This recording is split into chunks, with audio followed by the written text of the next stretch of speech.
ninaona baba yako haniangalii vizuri. Wacheni tutoke huku tuende. Wakati alipanga safari ya kwenda na akaenda, akajua sasa naenda kukutana na my brother Esau. Sasa hapa kifo kimenigojea. Maana nilitaka abia mwenzako washe uogo. Uogo itakuletea maneno. Bwana asifiwe sana. Akasema sasa hapa ni kifo, maana nilitanganya. Wakati alimuona Esau alijua Yakobo anakuja. Alipewa habari Yakobo anakuja, maana alikuwa na spies.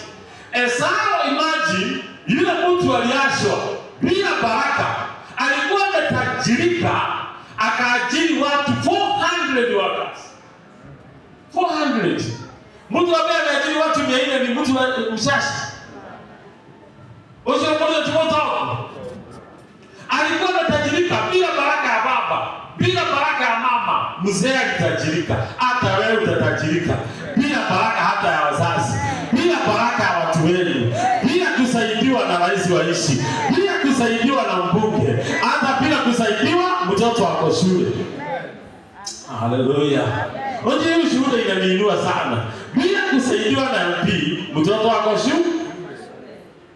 Hakuenda kulilia viongozi, alilia Mwenyezi Mungu na mtoto akaingia. Kwa hiyo hata wewe bila baraka ya watu, bila godfathers wao kushika mkono, utaingia hiyo ofisi. Utaingia. Kuna mzee hapa asiyo ni madamu ambaye amesema kwamba ameajiriwa kazi ambayo hajasomea. Huyo ndiye Mungu ambaye tunataka wa hii madhabahu. And that's why they have this sanctuary. Wanaenda wasiwe sana.